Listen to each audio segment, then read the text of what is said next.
bulletin sur Fraternité FM. Mesdames, Messieurs, bonjour. C'est avec un immense plaisir que nous vous retrouvons pour ce numéro du bulletin de l'information. Dans les titres de ce 20h, du timbre à l'écran tactile, la Poste du Bénin franchit le pas du numérique. C'est l'appréciation que fait le délégué régional Borgo-Alibori de l'évolution de la Poste du Bénin. C'est à l'occasion de la Journée mondiale de la Poste célébrée ce jeudi 9 octobre. Une journée instituée lors du congrès de l'Union postale universelle à Tokyo. Et selon le responsable de l'agence postale, plusieurs services sont aujourd'hui dématérialisés. Il sera dans ce journal, dans ce bulletin pour en parler. Évasion spectaculaire à Parakou. 3 détenus se sont échappés du tribunal de première instance de la ville de Parakou. La scène s'est produite mercredi 8 octobre 2025. Si l'un d'eux a déjà été retrouvé, les 2 autres restent toujours en fuite et sont activement recherchés. Les précisions sont à suivre dans ce bulletin d'informations. À suivre d'autres informations, l'actualité africaine et sportive. Bienvenue à chacun et à tous. Ce jeudi 9 octobre, la communauté mondiale célèbre la journée de la Poste. Cette date a été choisie en référence à la création de l'Union postale universelle le 9 octobre 1874 à Berne en Suisse. Instituée en 1969 lors du congrès de l'Union postale universelle à Tokyo, cette journée est l'occasion de rappeler le rôle essentiel des postes dans la transmission de l'information, le commerce et l'inclusion sociale. Le terme retenu cette année 2025 est, je cite, Post for People, service local, portée mondiale. Félicitations. Un thème qui met à l'honneur les personnes sur lesquelles repose ce service. Autrefois, symbole du timbre et du facteur, la Poste entre de plein pied dans l'ère du numérique. C'est le cas de la Poste du Bénin. Pour le délégué régional Borgo-Alibori de la Poste du Bénin, l'avènement du numérique constitue une opportunité qu'elle a saisie et s'y adapte petitement. Éloge Nyansounou. L'évolution du numérique est aujourd'hui un atout majeur pour la Poste. En effet, vous n'êtes pas sans savoir que ce qui disparaît avec l'arrivée de l'Internet, c'est la petite missive qui consistait à prendre des nouvelles de nos parents, de nos amis, juste en écrivant. Voilà, le numérique apporte un grand flux aujourd'hui de commandes en ligne qui fait accroître un volume de petits paquets que la Poste distribue de nos jours. Et le développement du numérique n'est nullement un frein pour le développement de la Poste, vous le voyez. Et c'est même une opportunité que la Poste exploite. C'est tellement important aujourd'hui que dans le PAG 2 du gouvernement 2021-2026, c'est bien inscrit dans le PAG la création de la banque postale. Et le président de la République a bien vu et sait le rôle que la Poste joue sur le plan mondial pour le développement d'une nation.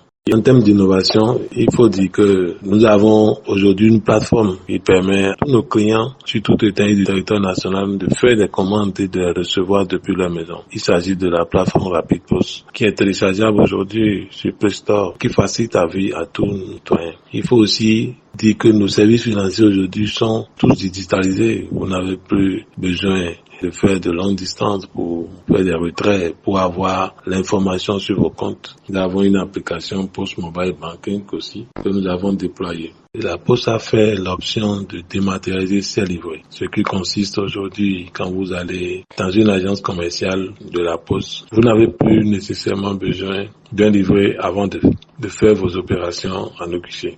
Et quand vous êtes un nouveau client aujourd'hui à la Poste ne vous délivre plus de livret pour permettre de faire vos opérations, de déposer, de faire de l'épargne au niveau de la Poste. Vous avez systématiquement droit à un compte dématérialisé qui vous permet non seulement de suivre en ligne vos opérations et de faire vos opérations partout et de permettre à tous vos parents, s'ils ont envie de vous déposer de l'argent, de le faire librement, ce qui n'était pas possible avec le livret. le processus de dématérialisation n'est pas obligatoire pour les anciens clients qui ont le livret. S'ils le désirent, ils peuvent venir à la poste déposer leur livret pour demander de dématérialiser systématiquement. Mais ceux qui veulent, bien sûr, peuvent le faire, mais ceux qui ne veulent pas, la poste ne les oblige pas. Mais nous les encourageons fortement parce que aujourd'hui, c'est très important d'avoir des comptes dématérialisés pour permettre d'avoir de la liberté aux finances. Je voudrais inviter toute la population à venir massivement dans nos agences qui sont sur tout l'état du territoire national, dans toutes les communes, pour venir faire les opérations. Et s'ils ont des commandes, s'ils ont des envois, des courriers envoyés à leur famille, à leurs parents à l'étranger, la poste est là. Et tous les jours, nous livrons des milliers, des centaines de millions de courriers à travers le monde. Et faisons-nous confiance et faisons confiance à la poste. L'inquiétude habituelle du tribunal de première instance de première classe de Parakou a été brusquement rompue dans la soirée du mercredi 8 octobre. 3 détenus dont l'identité n'a pas encore été révélée ont réussi à s'évader dans des circonstances aussi inattendues que troublantes selon plusieurs témoins cités par le Parakouais. L'incident se serait produit au moment d'un transfert entre deux services. Profitant d'un bref instant d'inattention de leur gardien, les prisonniers auraient pris la fuite, semant la confusion dans l'enceinte du tribunal encore animée par les dernières activités de la journée. Aussitôt alertés, les forces de sécurité ont déclenché une vaste opération de recherche. Vers 18h, l'un des fugitifs a été retrouvé caché dans un caniveau visiblement exténué et désorienté. Les deux autres demeurent cependant introuvables.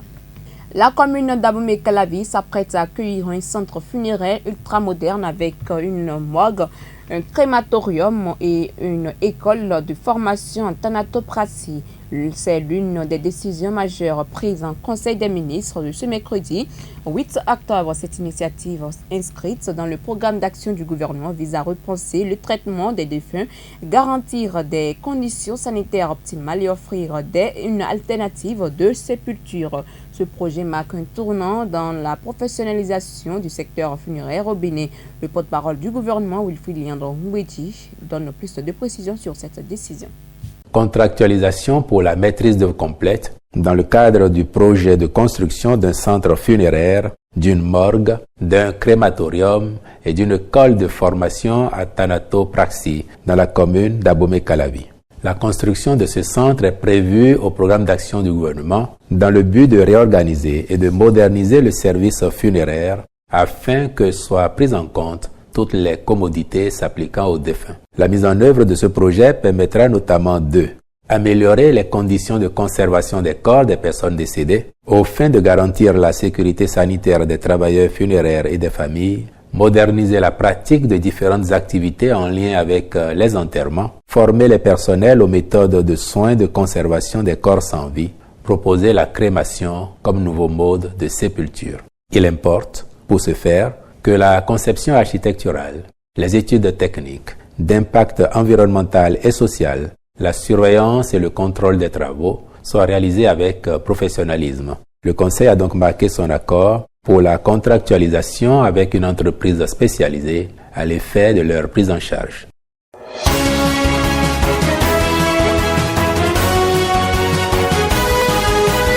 Au Sénégal, 2 courriers datés du 7 octobre, l'avocat français Pierre-Olivier Sur, mandaté par l'ancien président du Sénégal Macky Sall, demande au ministre des Finances et du Budget Cheikh Diba et au président de la Cour des comptes Mamadou Faye de bien vouloir lui transmettre le rapport de l'inspection générale des finances. Ce document transmis à la Cour des comptes en septembre dernier a servi de base à l'organe de contrôle pour éclairer la situation des finances publiques entre 2019 et mars 2024. L'équipe d'avocats français et sénégalais demande également à récupérer le premier rapport provisoire de la Cour des comptes qui a communiqué pour observation avant publication finale, tout comme les lois de règlement qui donnent quiétus de l'exécution du budget. Pendant ce temps, à l'est de la RDC, la main tendue du président de la RDC à son homologue rwandais Paul Kagame. C'était ce 9 octobre 2025 à Bruxelles à l'occasion d'un forum sur les investissements européens en Afrique auquel assistent les deux chefs d'État. Lors de son allocution, Félix Tshisekedi est revenu sur les combats qui ont repris ces dernières semaines dans l'est de son pays, entre forces congolaises et le groupe politico-militaire AFC M23. Aujourd'hui, nous vivons cette situation et nous sommes les seuls capables d'arrêter cette escalade, a-t-il lancé à son homologue rwandais.